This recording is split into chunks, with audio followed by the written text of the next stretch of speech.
phenomenal thing that has happened because of technology. Yeah.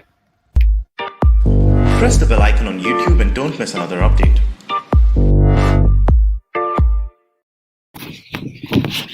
Hello, viewers. Namaste. Greetings from New York.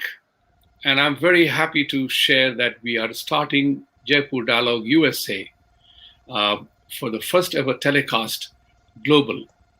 And it's a great honor to be part of the narrative, that building that we are doing. And we have the pleasure of going global with this entire telecast. So to begin with, I would always say that, like, share, subscribe to JD USA, and, let's campaign to set the wrong narratives right. That's very critical. And I have the great pleasure to discuss a particular issue of Hinduphobia that has arisen in this country. In my 30 years of my life here so far, I have never seen such incessant, virulent, and negative narrative of Hindus, Indians, that is going on in America today, and even global. And the news is all over. Thanks to the tectonic shift in technology, we are now witnessing things virtually live. The news doesn't travel through media that would arrive 3 days late. Now news is virtually instant. Events are virtually instant. We see them live. So thanks to technology driven, we are able to connect with people anywhere in the world. We get to know things anytime, every time.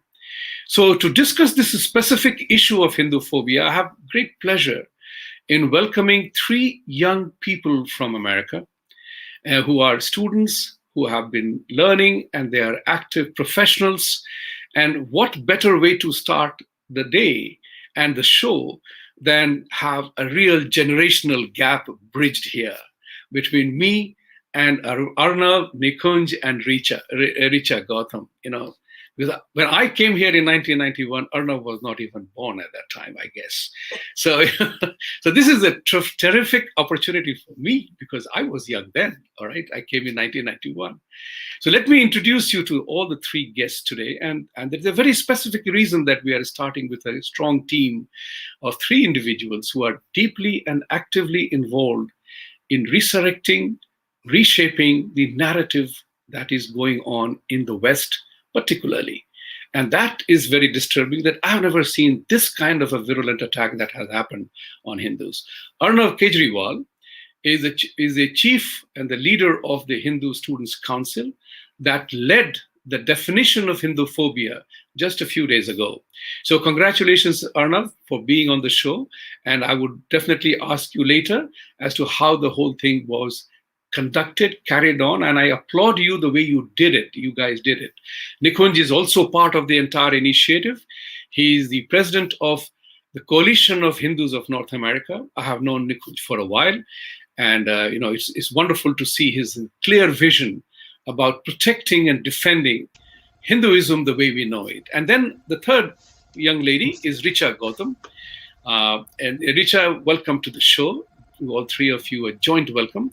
Richa is an entrepreneur, a very powerful activist in terms of, again, I prefer to define this as someone who is taken the banter to protect and defend the Hindu cause and set right the wrong agenda. So we have a great task. And on behalf of Jaipur Dialogue, I'll say, this is not a one-off program. This is just the beginning. And we will have many more conversations on issues that affect us. And as an NRI, as Indians, as lover of America, as lover of India. So let's put it this way. There is one more disclosure I want to make, very clear. We are inquiring. We are trying to set a narrative. So if we ask a question, it is not to defy or challenge or prove somebody wrong. I'm saying only one thing. Let me state my cause. Don't misunderstand me. If you misunderstand me, it's my responsibility, it's our responsibility to set the narrative right. So let me begin the conversation with Arnav, the youngest of the young man here. And I would like to ask you, Arnav, that what was the inspiration and what was the motivation to do it? Because your generation is often called, once upon a time, was known as American-born confused Desi, and also now known as Hindus in name only. You have proven both wrong. So inspire us with your narrative as to how and why this particular thing happened. And I saw the program content. You had done it really well by inviting scholars and professors and other scholars to create the environment that it was not just we are saying it because the world agrees with us. Arnav. Namaste, Vibhuti ji, and thank you, Jaipur Dialogues, for having us.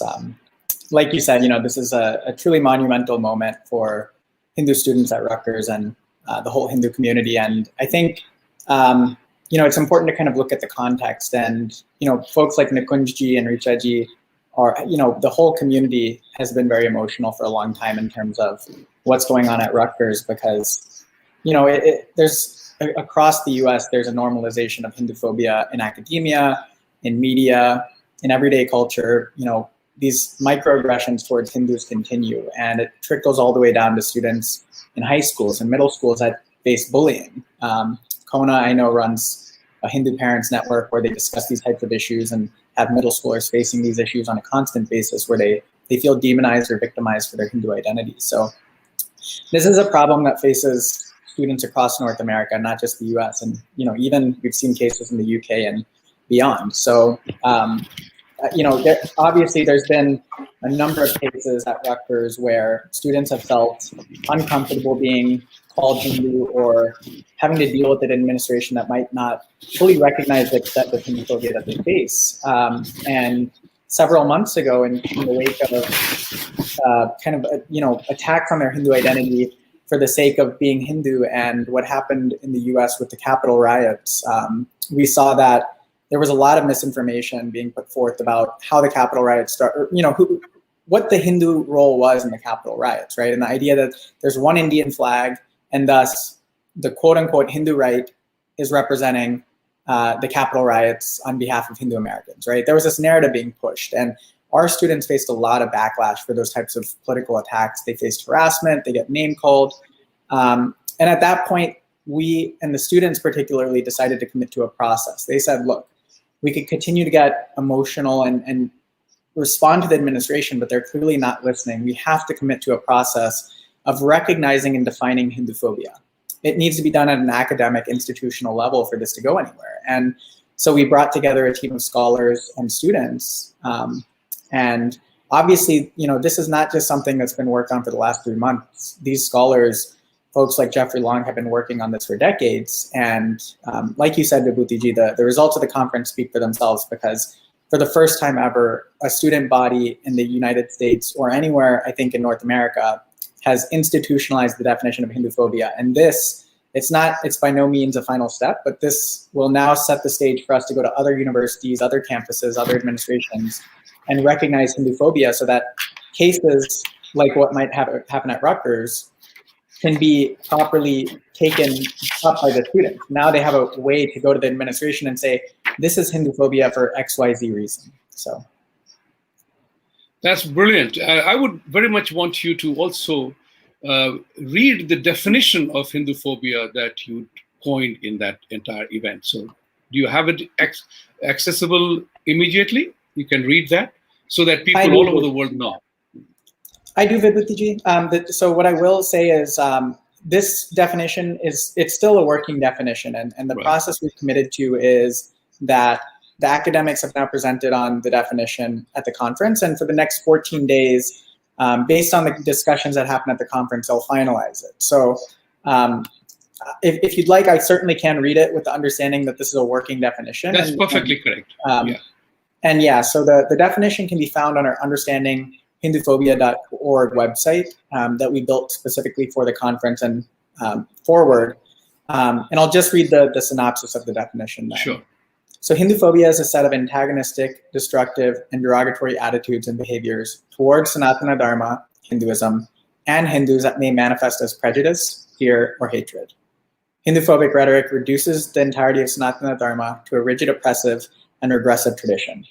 Pro-social and reflexive aspects of Hindu traditions are ignored or attributed to outside, non-Hindu influences. This discourse actively erases and denies the persecution of Hindus while disproportionately painting Hindus as violent. These stereotypes are used to justify the dissolution, external reformation, and demonization of the range of indigenous Indic knowledge traditions known as Sanatana Dharma. The complete range of Hinduphobic acts extend from microaggressions to genocide. Hinduphobia projects include the destruction and desecration of Hindu sacred spaces, aggressive and forced proselytization of Hindu populations, targeted violence towards Hindu people, community institutions, organizations, and ethnic cleansing and genocide.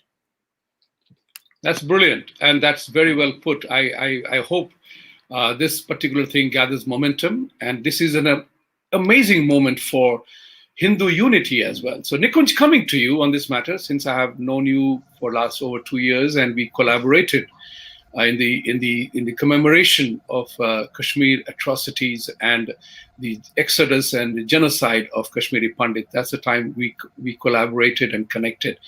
So share with me one particular issue, is that there is a constant belief amongst the first generation Indians that the modern young people of America, they have been so swept aside by the liberal education that goes on that they themselves hate being a Hindu, and they decry the Murti Puja and our belief systems. Even Hindus and students are of that mindset. So on this adventure of setting up Kohna or being part of Hindu Students Council, what was your reaction and interaction with fellow students who are on the campuses and who were not supportive of your agenda? What kind of an opposition you met, knowing the threat that Hindus are facing in this country? Sure. And first of all, thank you, Vibhuti, for having us. This is a wonderful opportunity for setting the narrative, as you said, in the US based on our perspectives and everything. So thank you again for having us. As you rightly put, this phenomenon is very complex. So I would not sweep everybody under the same rug and then put under the same bucket. So for example, what happens is there's certainly liberal education, and liberal values are important depending on how you look at that, right? So the idea of being liberal has kind of become tainted. But if you look at Hindu Dharma in general, right, we have a very liberal system from a philosophy and from a lifestyle perspective. Unfortunately, what happens is, as Arnav said, the dominant narrative that you see on campuses and off campuses is this idea of casting Hinduism as oppressive, inherently violent, sort of misogynistic, things like that. So there's really nothing good coming out of it, right? So that's one challenge you face. And the students, especially on social media, are getting constantly bombarded with these types of things. So if you look at Instagram, if you look at Twitter, or if you look at even, TikTok, there's a lot of videos and there are a lot of information that shows Hinduism is inherently oppressive and violent and so on and so forth. So a lot of kids are exposed to that. The challenge we face, though, and this is where I would say the community has an issue, that we as a community do not provide the right platforms. We're not able to provide the right answers. We sweep things under the rug and we say, oh, beta, just focus on your studies, go take care of yourself. Don't worry about what these people are saying. Well, you can say that when they're in your house, okay? But when the moment they start to go on social media, the moment they go to college, those excuses don't work anymore.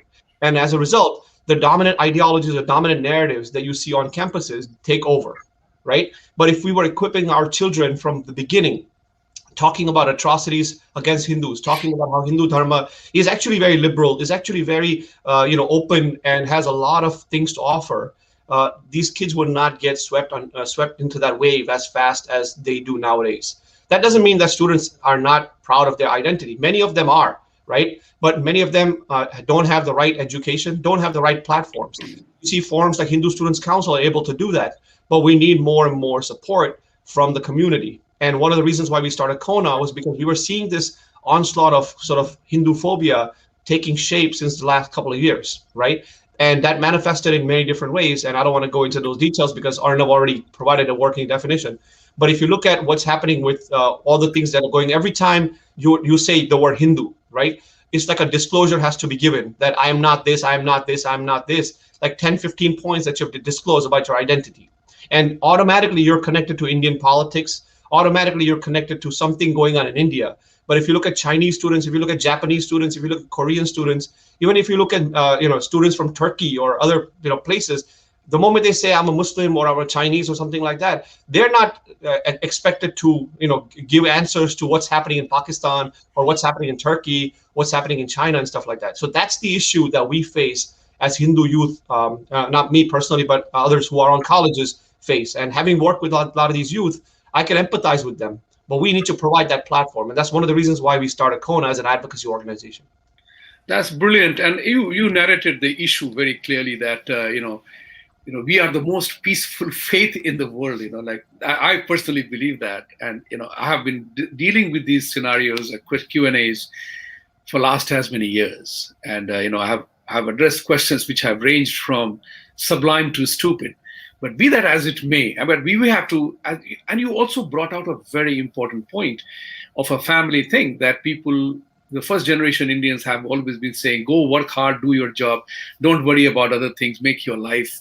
And this particular story, our narrative got totally confused. And that's why there is an interesting transition. And I call it that India-born confused Desis who came here first generation, they produced American-born confused Desis because they never talked about their cultural heritage. Working and making a life and living was the most important objective, nothing wrong in it. But at the same time, you can't lose out your roots. So that's very important that we have to have a platform. And that's how the ABCD ended up becoming Hindus in name only. Right? This is an amazing transition that I face. I visualize that. Richa, coming to you, the thing is that what are the reasons for the attacks on things Hindu and India? And Nikunj very correctly pointed out the issue that we are always asked to define and clarify where others are not. Chinese students are not asked about the human rights violation in China. They are not asked about their, the inconsistencies in other faiths, but we have to virtually clarify that we are not this, we are this. What do you think is the reason for these kind of a thing that is happening off late, which is so much more rampant? Thank you, Vibhuti, and thank you for having us here and for your kind introductions. Why do we have to explain ourselves? I think as a civilization that has been the longest living civilization, that is a non-Abrahamic faith, I think there is a lot of complexity to Hinduism in general. Sometimes, like everyone here has pointed out, we ourselves don't. We can't pigeonhole ourselves into one single, format or one single definition of who we are, and because we are such an accepting faith. But at this time, the attack that is going on Hindus, I can, broadly, my understanding is through my activism and through, the work that we have been doing, is it's not as if the, Americans and, the people who live here from generations on have started this whole attack on Hinduism, So it is, the rising Hinduphobia is not a result of the local, people here who've lived here forever. But I think there is a lot of penetration of foreign forces too. And there is this attack. I think, the concept of Hindu nationalism is always, it's not just about being Hindu, but the fact that, Hindu nationalism, anytime we go out and talk about any of our activities, we are labeled as Hindu activists. Our organizations, even, one of our really non-profit organization that does humanitarian work like Seva has been labeled a Hindu activist, Hindu nationalist organization. So what I'm trying to say here is that, that labeling that is going on, establishing this trope is absolutely what is, driving this whole narrative. And, I think we will have to, because like you say, the Hino and, the ABCD, effect is slowly waning off, because we are suddenly starting to define our own identity, learn the vocabulary to define ourselves, and talk about ourselves, which is something very non-Hindu for us. We don't talk as much as we just about ourselves. We don't. That is just not us. To talk about victimhood, or to talk about us as our identity. So that is something we are learning to do, and we are learning to appreciate our dharmic values, which are very close to American values and democratic values. So I feel that eventually, this if we continue on this path of asserting ourselves, which we haven't done. Plato said that if you don't enter politics, and if you don't, I'm just paraphrasing, but if you refuse to enter politics and take charge, there will be people inferior to you who will take charge and define your identity. So I think it is time for us to take over the platform of identifying, asserting ourselves, and making ourselves felt. We have that the momentum, we have the numbers, and we need to enter into political and civic engagement. That's brilliantly said. And, I would take the cue from Richa's statement about defining ourselves, creating our own narrative. And if we don't talk about ourselves, then others define us. This is a conversation I've had several times on Jaipur Dialogues with Sanjay Dixit ji. And, this is the platform on which we are trying to rebuild and recreate an honest and true narrative of us ourselves. And this is a very interesting story for me. Years ago, when I was working in India with an American company, American Express Bank, so I was told by my boss, my country manager, that I'm told that you are doing varieties of things which are very good, new product structuring and everything else, but you don't tell me that you did it. Success has many claimants. So in the absence of you saying this, other people are claiming that. So it's not about beating your trumpet or beating your drum and blowing your trumpet. It's about creating the storyline that yes, you are the mastermind, or you are the brain behind that particular product and structure. They don't teach you in any school. But if we don't talk about ourselves, we end up being defined by others. And thus, I'm very delighted to see that neither of you three qualify to be called as Hino or branded as ABCD. It's a great matter of pride for me that I see this uprising in the youth in America, the Hindus. But my question is very simple. And, Arnav, I'm coming to you on that. Why is it so? What is it about us that the most liberal, accepting community in the world, a country like coming from the background of India, which has been home to every persecuted religion in the world, why do people fear us? Why are they doing it? Is it because my analysis, my thinking was that is Sanatan Dharma becoming a threat to the organized religion, which is based on fear and ignorance, vis-a-vis our Sanatan Dharma, which is a scientific principle of life and living in the universe? Your thought, Arnav? Yeah, I mean, that's the question, I suppose, is what is the motivation for it, right? And we're aiming to get the conference videos up in the coming week, and I think a lot of the presentations that were made on Friday's conference addressed the question that you just posed. But I think the big takeaway from the conference is if we look at kind of the historical manifestations of Hinduphobia in the US, right? Because a lot of people think that Hinduphobia is a recent phenomenon, that it came in the last 15, 20, 30 years. But actually the first recorded use comes from the late 1800s. And there are recorded uses in American newspapers in the early 1900s, 1950s, all the way to present day, right? And if you look at the manifestations of how that Hinduphobia was produced, it's very clear from kind of the academic presentations that this is something that's based in the same colonial logic that Hindus have seen for centuries, right? It's this idea of colonialism, this idea of evangelism that pervades the understanding of the Hindu identity, because most academia towards the Hindu or Indian subcontinent was done under the guise of how do we colonize these people? How do we evangelize this religious group, right? And I think it's very clear from kind of the ways that you see cartoons about Hindus coming into the 19th century, that those types of manifestations are coming solely because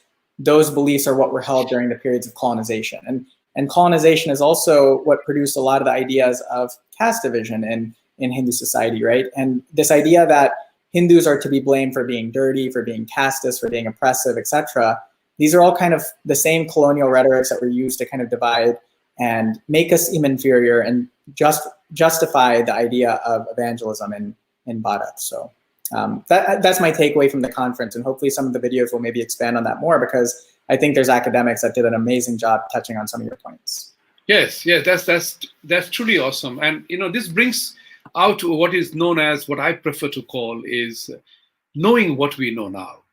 It's something like knowledge. We focus on knowledge, we talk about learning. But in the 21st century, knowing what we know now, it is very important for us to take action. And I heard the word asserting from Richa and others, all of us. And I am a firm believer in Swami Vivekananda's call to arise, awaken, and assert. I added the fourth A to that, is act. Because it's not enough just to arise, awaken, and assert. But if you don't act, things don't happen. That's one of the, my strong belief on that. So one of the things that really concerns me is concept of freedom of religion. It is there. I do not disagree with that. But when Alabama declares yoga as a threat of incursion of Hinduism in Alabama state, and they ban it for a specific reason, that it will lead to the spread of Hinduism in this part of the world, that makes me question and think about it, that what right do they have to come to India and preach conversion? This is where the whole thing gets walked. I have no problem in you believing in what you believe in, but why tell me that I'm wrong about it? How do we fix that part of the conversation? Because we saw, Nikunj, you took a leadership role in the battle for the swastik, reclaiming swastik. Share your thoughts along that line as to how do we get the first generation Indians who are now, worried about their historical and spiritual tradition vis-a-vis you guys who have to take up the mantle. Rahe na rahe hum, but aap to rahenge. Like you have a long way to go. So how will you take up the battle, the torch forward? So thank you for that, Vibhuti. Actually, I want to correct something.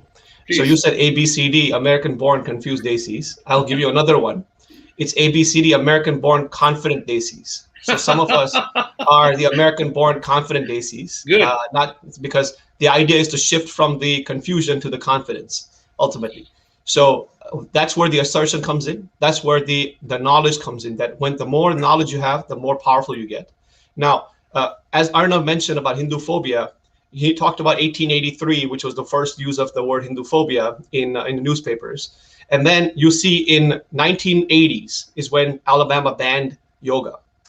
The same type of tropes, same type of fear was created, saying that yoga is going to have these, they're going to create like these mindless people. You're going to become psychotic. I was quoted recently in a article in The Guardian, and the title of the article talked about how yoga can, create psychosis inside of you, right? And this is the kind of fear that is generated. Now, why does that happen? We talked about this, right? There's a battle of civilizations, okay?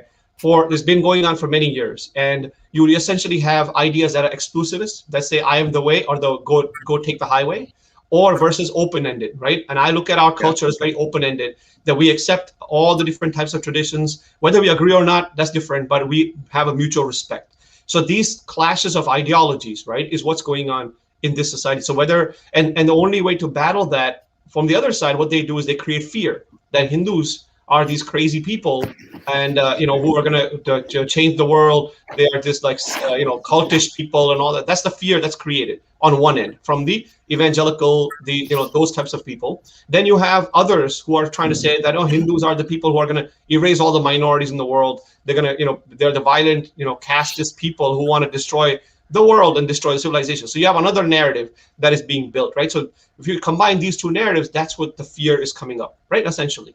So that is what Hinduphobia really is going to focus on, the working definition, things like that. Now, how do we move from here? The way we have to do it is, as you mentioned, the 4 A's, right? Arise, awake, assert, and act. We just stop at arise and awake, and then we just do WhatsApp, right? We need to move from there and go to the assertion and action. So I'll give you one very specific example. In the case of this Alabama yoga thing, right? What can we do? We need to ally with other yoga communities who are respectful of the Indian traditions of Hinduism in general. They don't have to be Hindus, right? We ally with them and we show how ridiculous this argument is. And even people in Alabama are feeling how ridiculous this argument is, right? So we have to ally with them and really show the people, because we're not against anybody, like you said. We just want to be left alone. You can, appreciate and enjoy our culture, but don't tell us that we're backwards and we're casteist and we are patriarchal and all this as a population, right? So that is one thing you have to do. The second thing is we need to create platforms. And I would encourage everybody to support HSC, Kona, and many other platforms that are out there who are trying to do these things, right? Because if we don't get the funding, if we don't get the support, if we don't get the access to the power structures and circles, right, that have many first-generation people have, we're not going to be able to make a dent, right? We can talk about this all day long for the next 5 hours, and nothing's going to happen. So I would say for the first generation needs to support us, and financially, with contacts, with different types of things, so that we can take this mantle and move forward and pass it on to the next generation, to the next generation, to the next generation. So that's where I'll stop. And of course, we'll continue talking. But I would say this is where we have to shift from the, just the talking, the WhatsApp, to actually assertion and action. And you do that through financial support, through support physically, through contacts, many different things. That's brilliant. And you are absolutely right. And that is the whole purpose of creating this movement of new narrative. And I'm very delighted at your request and at your invoking the support from every segment of the community to come forward and join hands. And just as I have coined the phrase, borrowing from Swami Vivekananda, arise, awake, assert, and act. And I also bring in the new modern technology, thanks to look at tectonic shift in technology. That has been the biggest boon to the divided Hindus. I put it that way. It has given us a platform, and you are totally right. And I'm delighted in the manner that number of entities or individuals are using technology to spread the word. And I'm here, let there be more. I'm not worried about if only 10 people watched my show. Even if 10 watched, there is a potential called the multiplier effect. The things we have to learn to create the multiplier effect. And that is another issue that I wanted to talk to you about, Richa ji, is that, our belief system is so remarkably accepting. I have shared with my American and other friends that instead of using the word tolerant, that's such a negative connotation for me. Tolerant is when I have to tolerate you because you are on the screen here. What the hell do I have a choice? But accepting is the word. And I have shared with most of my American peer group is that if you followed one tenet of Hinduism is respect and acceptance of everyone the way they are. So if you change the word from tolerance to be tolerant, accepting, and respecting, the whole conversation changes. So do you see, Richa, how do you, the proverb says that there is always a light at the end of the tunnel. And I don't think we are in such dark ages or dark situation. We are now facing the issue and we have to get engaged. So how do you see going forward? And I say this again, this is not the first conversation. This is the first conversation, not the last one we are going to have. That's the whole purpose of setting this agenda here. So my thought process with you is, how concerned are you, Richa, that you are also involved with schools? What are the teachings going on with the mainstream America? You see the style of teaching is changing here, where they are teaching very diverse elements. It is almost concerning. How do you see we shape up in this whole process, and how do you see the solutions to the whole process? Right. So, I mean, much has been said about the education system of the United States, but when I came here, I have found that initially when I came here, I found it a very, very beautiful system, with a lot of engagement from the parents, from, overall like the student body and everything. So I really appreciate what America is, the founding principles of the country. And I always say this, that, like I said in my first, opening comments, that there are foreign elements that are responsible for many of the changes that are coming up inside the American systems, whether it's the political systems, whether it's the educational system. And, I mean, from our point of view, like you said, there's so much, the word tolerant, and, the current word that is going around, otherizing, otherizing everyone. I think that is a more, commonly used parlance right now. And Right. that has to sort of change, that the cohesive dharmic principles can be from our side. I think that is what we bring, the true democratic values, true acceptance. And I think as we become much more engaged in society, and there is no alternative at this point. If we don't come together as a cohesive community and bring our values to the fore, imbibe them, first of all, like you said, many of us are deracinated to a great extent. But what's happening is, when I go to the schools, talk to superintendents or teachers, I mean, they totally appreciate that. For example, I want to give a concrete example. Like, there was an assignment given in a middle school. So we're seeing these kind of assignments coming up across, many schools sporadically, where some teacher, some parent has introduced the idea that India is, a sort of declining democracy, or there's CAA is an autocratic law, or a, anti-Muslim law or whatnot. So these kind of assignments are, I think, very politically motivated.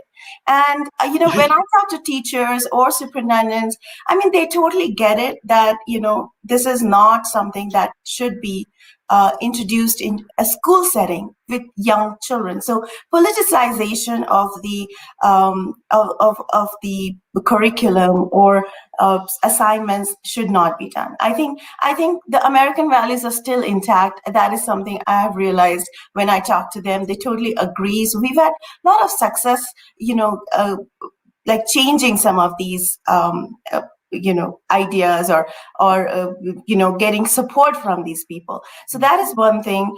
And I totally think that it's not happening just to us as Hindus. So there may be rising Hinduphobia, but there's also the critical race theory, the Marxist theory, that is coming into some of the curriculums, and there is a lawsuit going on. So what I realize is that it's, like I said, it's not just one thing, it's not just us, but I think also as an American, and I think that we have a bigger battle to fight. The founding core values of United States are similar to dharmic values of entrepreneurship. Whatever systems we had were based on entrepreneurship. Our systems of jati, varna, whatever. So we really have to support those ideals in this country, and the average American is also afraid of socialism.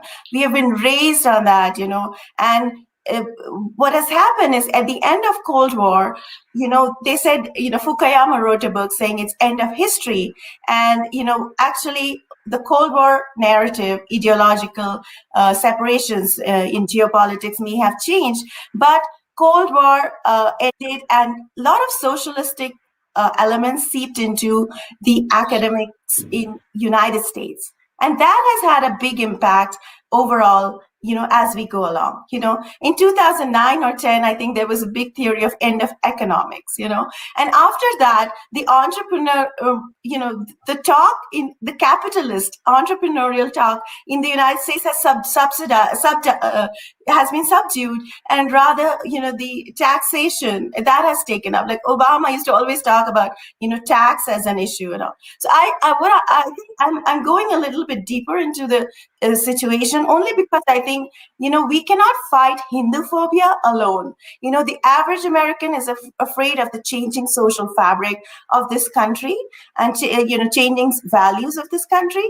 And we have to unite with them and make it a common battle to fight these forces that are trying to change and with the latest theory of caste and race, it is a direct attack, not just on the largest democracy of the world, which is India, but also on America, which is the oldest democracy. So, these two democracies, if they don't align, they don't, as the peoples of these countries, I think we are that intersecting point, and we really have to take that mantle and seriously and take it as a leadership occasion to rise to that, leadership.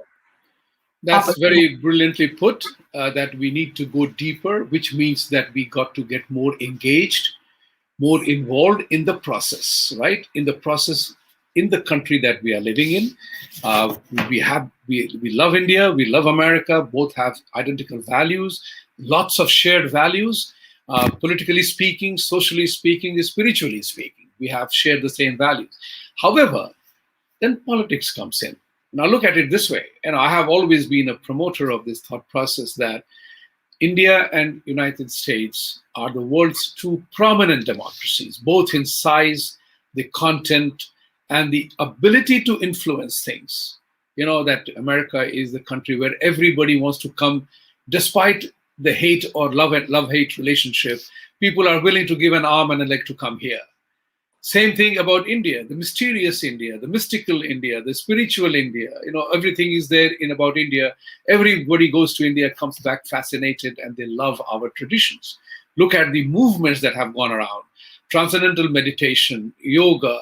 I was told about this way back in 1983, October, when a Harvard consultant said that America will be appreciative and understanding of our historical beliefs of yoga and meditation in the coming years. Were we ready for that? So, Arnav, my question here is, my inquiry here is a conversation. It's not here to, going forward, knowing as we know what we know now.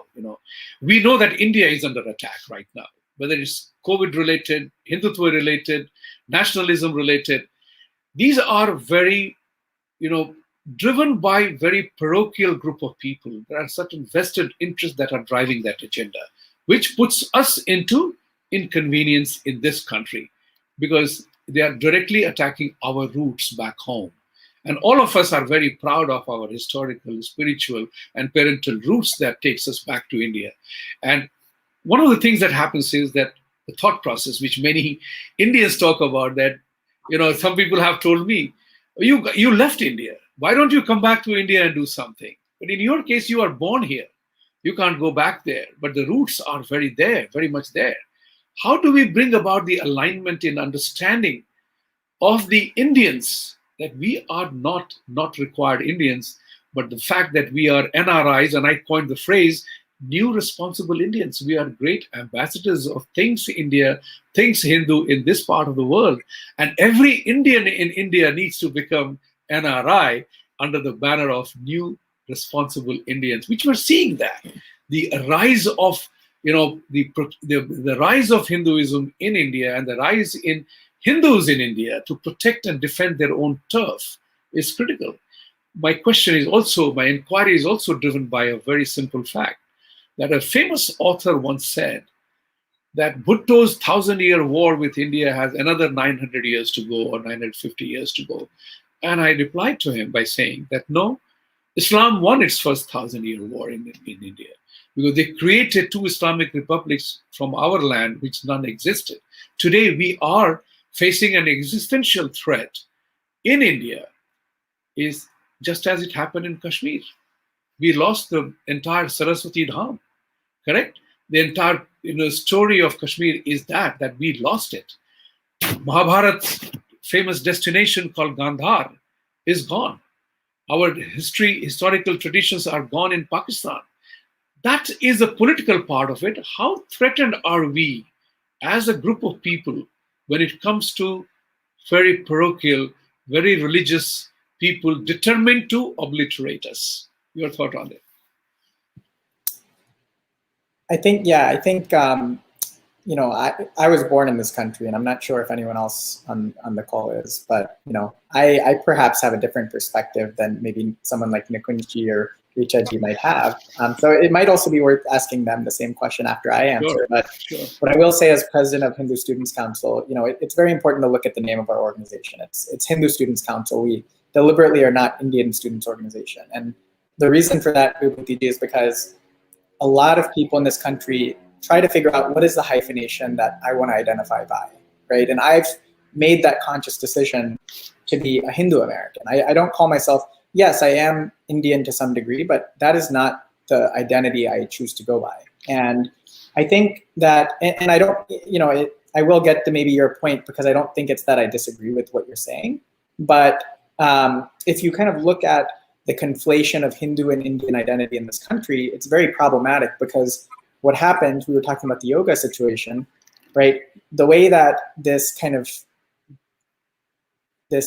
appropriation of yoga happens is, first, it's no longer a Hindu concept, but, it's an Indian or it's a South Asian one, right? And then slowly, there's really no religious component. So that's why we can practice it without maybe calling it Hindu, or we can call it Christian yoga or beer yoga or wine yoga, right? As some of our scholars mentioned at the conference on Friday. So, in HSC, we have a lot of people, Hindus especially, Hindus from not just India, but from Sri Lanka, from the Caribbean, they come from white backgrounds. We've African Americans, like all sorts of folks under the HSC banner. So the question that you're asking, how do we connect those people to matters in India or across South Asia? And the answer is, we don't look at it politically, right? We don't look at it as saying, okay, well, we should be taking a side X or side Y in Indian politics, right? No, that's not the answer. The answer is, how do we provide a platform for Hindus to talk about issues that affect other Hindus around the world, right? Absolutely. And this is where Kashmir gets lost a lot of times, because people don't recognize that there's a Hindu voice in Kashmir that has not been told, right? The story of the Hindus in Kashmir that were exiled is a story that only a platform like HSC can provide to Hindu students, and especially Hindu students that don't consider themselves Indian. How are they going to identify with that narrative, right? Similarly with the CAA, yes, we can take a political side one way or the other, but that's not HSC's role, right? Our role is to elevate the voices from Pakistan, from Bangladesh, from Afghanistan that are looking for refuge. Those are Hindu refugees. And if HSC is not going to give those voices a platform, who will, right? So I think that's the way to kind of look at it from HSC's perspective. And again, I know that might not necessarily be how Kona or other organizations look at it, but that's kind of the firm approach we've taken at HSC. That's perfectly fine. Nikunj, you would like to chime in here? Yeah, and I'll echo that, being part of HSC, I echo Arnav's points, because if you look at, and I'll bring a few points real quick, but if you look at what's, today's kids who are born and raised in America, they not necessarily are involved in Indian politics, or they're not watching these types of, Arnav Goswami type of shows and things like that. That's not happening.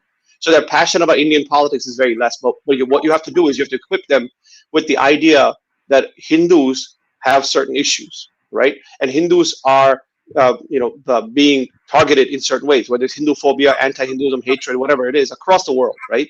So uniting that perspective is critical. So as HSC, we don't necessarily subscribe to the fact that Hindu equals Indian, because there's over 100 countries where Hindus belong. That's right. That's true. And we need to make sure that we have the Hindu platform. Now, having said that, for me, India is not a place. India is a concept, okay? The idea of India, the idea of civilization, the Indian civilization spans across the world, right? So wherever people of Indian origin, who actually subscribe to the idea of India being a welcoming civilization, it doesn't matter if you're Indian or not, that is very important for us to protect, because India as a civilization, India as a concept has to be protected. Because if you look at what has happened over the last, call it 2,000 years, there are exclusivist ideologies that have tried to obliterate civilizations. Just yesterday, the President Biden recognized the Armenian genocide, right? Here's a small country whose residents have been eliminated in many ways, right? The fact that more of these people live outside of the actual land is a telltale sign of what can happen to civilization. Similarly, many civilizations like that have been eliminated. So we don't necessarily have to focus on the Indian politics of things. We have to focus on the cultural aspect of India as a concept, India as a civilization, that is under constant attack, right? And it's not today. It's been under attack for many years, since at least 1,000+ years, right? Even 2,000 years, right? So the idea is we as Hindu Americans, as Hindus around the world, we have a root. Our root is in India, whether we like it or not, right? So those two have to be slightly connected, not necessarily the politics of it, but they have to be connected from a cultural and from a spiritual aspect. So for me, and I'm not born here, obviously, but I've been raised here.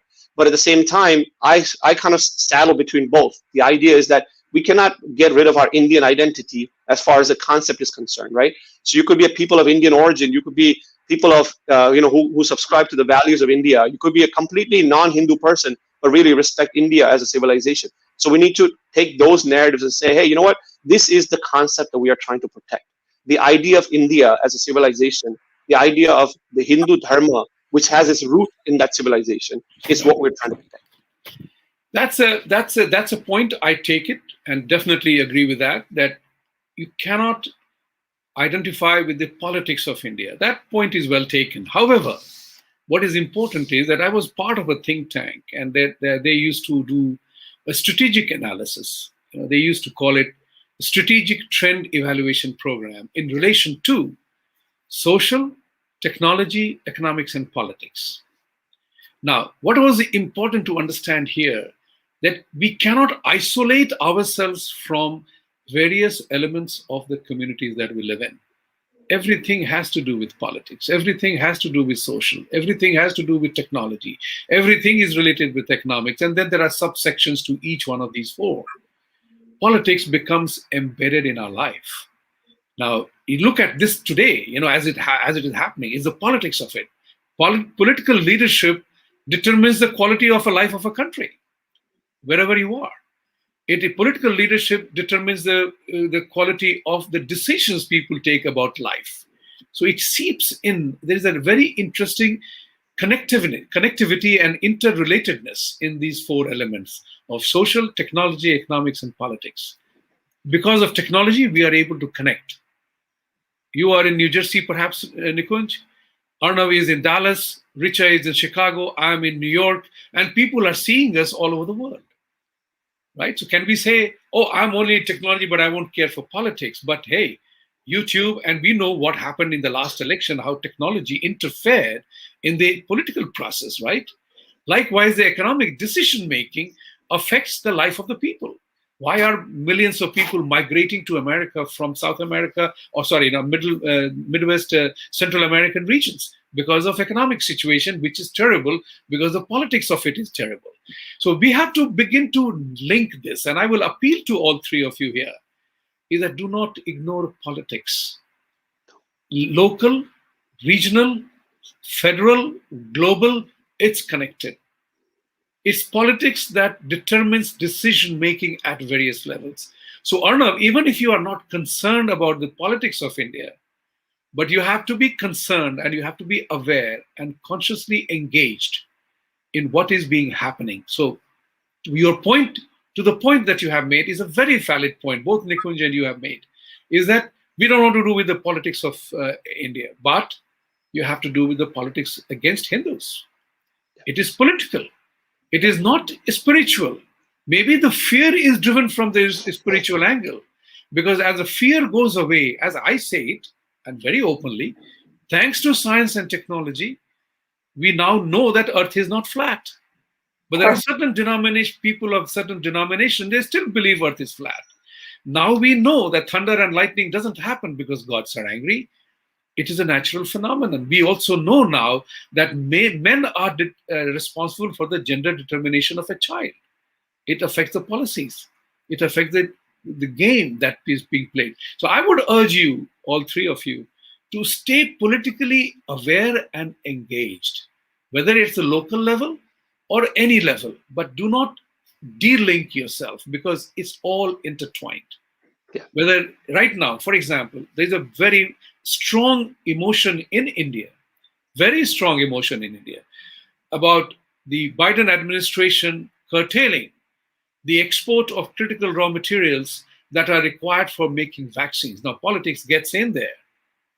Politics of pharmaceutical gets in there. Politics of Mission Impossible 2 gets in there. Think about it from how the virus was created and how the antidotes were created, and now India created its own pharmaceutical industry, created its own vaccines, and Germany's Merkel says we let India's pharmaceutical industry prosper. What do you mean by that? Richa, your thought on this? Oops, that came very suddenly. I was very interested in listening to you. But so I just want to capture some of the points that you made. One was about the information age and the politics and the globalization. I mean, like you said, we are not removed from anything today. The world is smaller. We are all connected. So that is one of the most important points. We all are impacted. Like if the label of Hindu nationalism is coming at us, it's largely because of who is the prime minister in India, so we cannot totally disengage from it. You're right, and also, the Biden administration not supporting. I mean, we definitely have faced that with the changing policies under Biden. We are waiting and watching, and also engaging from various think tanks and from various bodies that are politically inclined. Kona in itself is an advocacy organization for Hindus, but we are not removed from that angle as well. And I think, what was your other question? I think one of the things that I want to say is, that this is the Galileo moment also for us. The Earth is flat theory that you mentioned, has no roots anymore, no legs anymore. We have satellite vision, a 360-degree vision, of the world now. And, similarly from the academia point of view, what Arnav mentioned initially, that this is, the whole colonial theories that have been embedded from time and it seems like from forever, have to slowly just erode out of there. And new theories have to, because already there is new evidence for what, how old our civilization is, how old Saraswati is, how old the Rig Veda is, that Aryan invasion theory is a falsehood. It's a theory in itself, and it has no real, proof or real, and, contrary evidence has already emerged. So why is academia being so slow in accepting it? Why is it being called revisionist? This is the Galileo moment from us, for all of us, at this time. And academia has to step up, instead of calling us names. And, I attended one event in which they were like, oh, it's the Hindutva people who are asking to remove Aryan invasion and asking to change the textbooks and things like that, which is not true. As Hindus, as Indian Americans, I think we've always been concerned about it. It's just that now we are speaking out, and we've been speaking up for a long time now, but now our voices are suddenly, because of the social media platforms, the information age, this cannot be ignored. So so decolonize, that's one of our key words that we use. And I think it is time to decolonize at every level in society, from academia to politics, and give subaltern voices their proper place. You're on mute, sir. Yeah, I'm unmuted. Yes. Now, what I was going to say to you is also the fact that every good conversation has to come to an end. So this is a great conversation to happen. But there is one thing which I wanted to ask all three of you, and to say that 80% of the Indians are Democrats. Only 20% are Republicans or independents mostly. I belong to the independent category, a registered independent. What do you think is the reason that 80% of Indians are Democrats? What is the lure from the Democratic Party that attracts Indians in America? Although, as Richa rightly pointed out, there is so much of common purpose between our philosophy and the American values. So who represents, why is it that most of the Indians are Democrats? Nikunj, you take the first shot on this. Well, in 30 seconds, I can't answer that question because it's very complicated, but let's put it this way. Historically speaking, what has happened is that Indians have there are people who have emigrated here and other things are concerned about immigration, concerned about some of the values that go with a lot of the Democratic Party manifestos, right? And that's why a lot of Indian Americans have been aligned for historic reasons with the Democratic Party. Now, what has happened is the other side, the problem you face on the Republican side, and the thing that kind of makes people stay away is some of the rhetoric that comes out. Like, if you look at the hard right on the Christian missionaries and all those the evangelicals who support the Republican parties, and some of the things that have happened over the last several years, that kind of puts in the Indian American groups in kind of a watch mode, saying, I don't want to be associated with these people, or these people are out to get us, right? And again, this is a very complicated topic, so I'm not going to go into it too much, but there are certain reasons, historic reasons, why most Indian Americans tend to be Democrats. But if you look at how you, as people, as you think, fiscally speaking, a lot of people are very conservative, right? So we're fiscally conservative, which is kind of a Republican value versus the Democratic value. There are many different things. So, Indian people in general are pretty complicated, right? We don't fall under one wing or the other. We don't fall under one party. It's like you wear a shade of different colors in a way. So historically speaking, we have been part of the Democratic side, but I do think that people need to, think about it, what they really value as people and as politics and as liberal values, whatever different shades you are part of, and then choose accordingly. This is a complicated topic that I'm not going to weed into right now. This could be a different conversation at some other day. But that's what I was going to say. That's all. No, I totally agree with you that this is a deeper topic to have a conversation about, and in my opinion, when I began to go deeper into that, you are very right about the evangelicals. The way one of the black contestants in last elections, he said that Republicans don't know how to quote or invite the minorities in their group. They believe that they will be able to manage the problems. Arnav, you are an American born. So what's your thought process about the values and systems? Where does it attract you and why? Yeah, like Nikunj said, it's a tough question to touch in 30 seconds. And it's also one that's, a little tough to touch just because HSC is committed to kind of providing a platform for students of all political beliefs, right? We are a 501(c)(3) registered organization.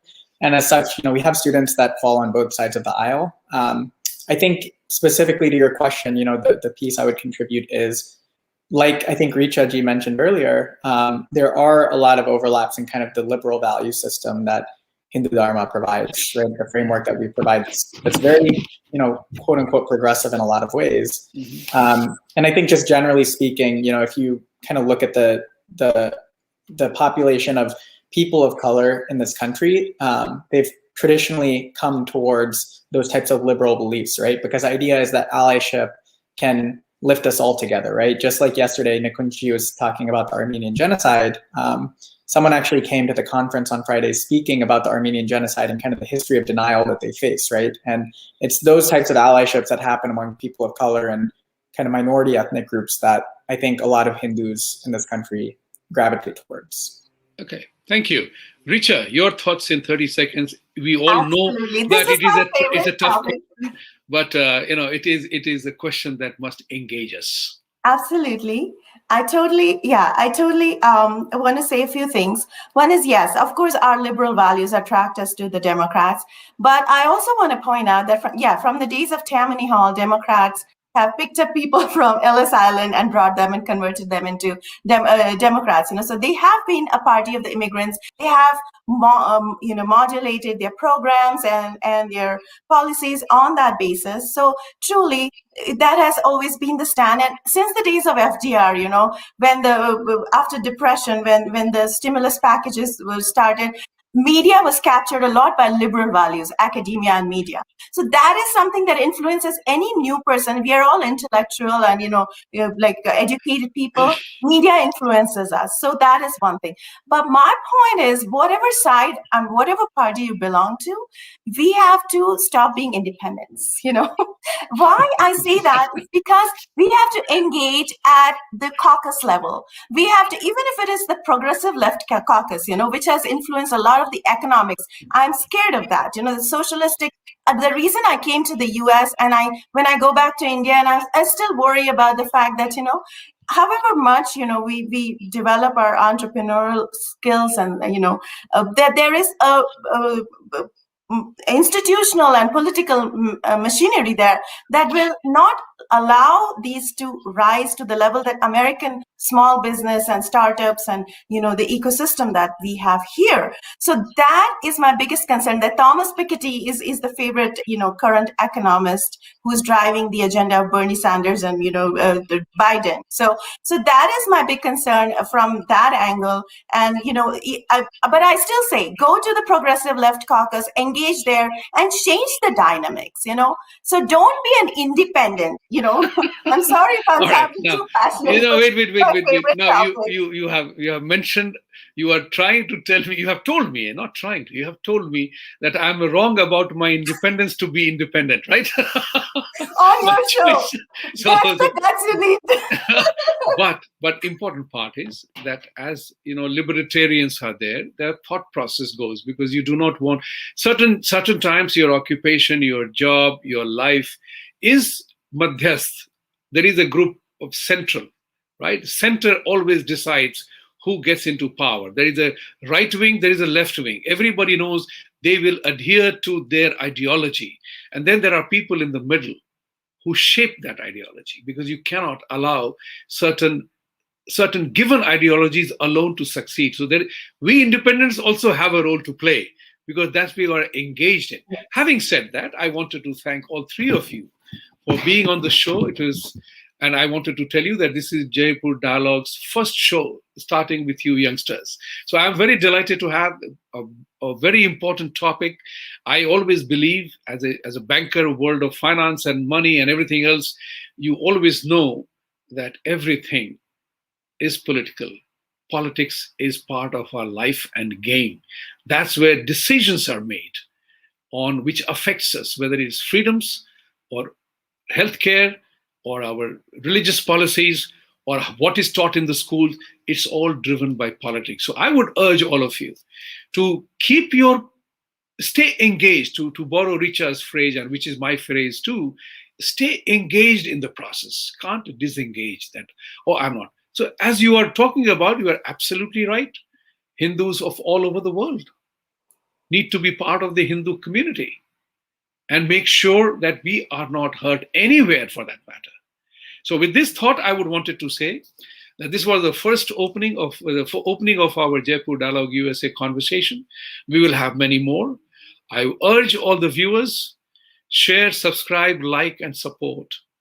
And as Nikunj pointed out, we Hindus do not support each other very well. Remember, it is not a zakat, it's not a jizya, it's not a tax. It's what you can do. You must feel from within to support the cause. And to take the cue, I believe that we need to have a Mool Mantra of our own, a Mool Mantra driven by Swami Vivekananda's assertion, arise, awake, assert, and I added my fourth A called act. Because just knowledge is not enough. Applying the knowledge in real life is key. So having a knowledge of something is not enough. What is important is to act on it, knowing what we know now. And to that end, we all, under any banner, need to cooperate, collaborate, and mobilize in every sense of the term, to be heard, to be seen, to be visible and impactful. With these thoughts, have a wonderful weekend and see you again next week. And have a great week ahead. Thank you, everybody. Namaste. Thank you. Namaste. Namaste. Thank you. Thank you for your wisdom, Vibhuti. Thank you.